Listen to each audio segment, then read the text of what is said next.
tutakuwa na nafasi ya kutumia chakula ambayo tumeagiza kutoka nchi za nje. Tumeagiza mahindi, tumeagiza mchele, tumeagiza maharagwe, tumeagiza chakula ya aina nyingi ambazo tayari tulipatiana ilani kwa wakulima wetu kwamba kama kuna mkulima yeyote ambaye bado wako na chakula katika magala zao waziuze, kwa sababu kuanzia mwezi huu tutapata chakula kutoka nje ya nchi. Na pili, ni watangazie Wakenya ya kwamba mahali tulipata gharama ya chakula pale ilikuwa shilingi 230. Fikia sasa ni shilingi 180. Kumaanisha ya kwamba zile hatua tumezichukua zimeanza kupunguza gharama ya maisha, lakini mpango yetu ni mpango ambayo inaitwa sustainable. Ndio sababu tunashughulika na wakulima wetu. My name is Chemutai Goin from Citizen TV, and in paving way to this bipartisan process that will initiate in Parliament, if it doesn't bear any fruit, and the positions that have been taken by yourself, your deputy, and several other leaders in government regarding a handshake or a working relationship, do we then foresee this possibly leading to that if it is for nation than for self? Chemutai, I didn't understand what you said. Sorry. Yeah, somebody was talking to me here, so Pole. Yeah, that's a former colleague. My question, this bipartisan process that is being initiated, possibly that will start in Parliament, if it doesn't bear any fruit, and there are positions that have been taken by yourself, your deputy, and other leaders in your government regarding a handshake, do we foresee a position where maybe there will be softening of stances and a possible working relationship, even if it does not translate to sharing of positions in government? You know, as a believer in the rule of law, and as a believer in running an accountable government, our position is that we should never be in the position that this country was put by the handshake, where there is no distinction between government and the opposition. Once you compromise accountability and oversight, you are in for a lot of trouble. Our position is that we want to engage our brothers and sisters on the other side on issues that are important to the people of Kenya, them as an opposition, us as a government. That way, the system of checks and balances remains intact. Mr. President, I'm Sydney Chazima from NTV.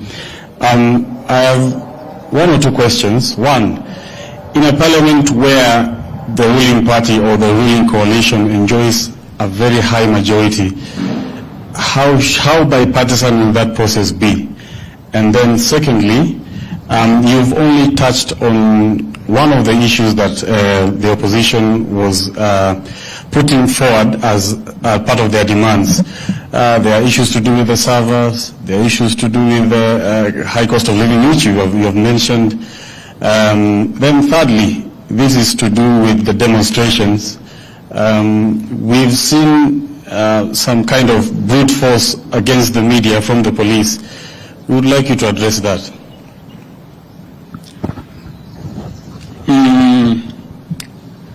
On your first issue, we've been this road before.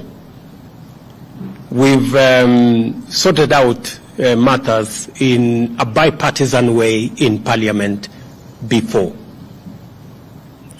irrespective of what numbers there are.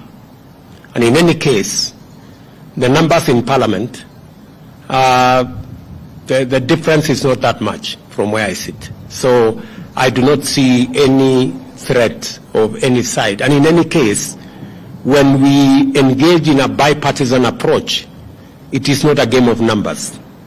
It is a game of reason and how we put our arguments in a manner that carries not one side, but all sides. That is the essence of a bipartisan approach.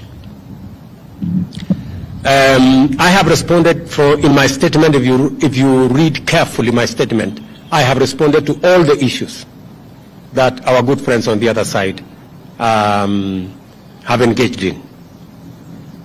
And finally, we are great believers in free media. And any engagement that puts the media in danger is not acceptable. However, in the context of the violent demonstrations, you agree that there has been a lot of violence against citizens, many citizens, properties, burning or down of buildings, including churches. In that confusion, there could have been incidences where the media was caught in the fray. I do not think there is any deliberate attack on the media. And if there was such deliberate attack on the media, I can tell you we would be opposed to it, and we would not support it, and we would actually deal with it, because we believe that the media should be left to carry out its duties, its broadcasts, irrespective of how unfair they may be. It doesn't really matter. But the media should be left alone, irrespective of how biased they may be. Okay, any other maneno? And just for the record, because I have seen some other people say, oh, maybe the media will be, I don't know what will be switched off. Take it from me. Kenya has come a long way. The era of switching off, I don't know, this or that's way behind us. I have said we will support the right of the media to carry out its function.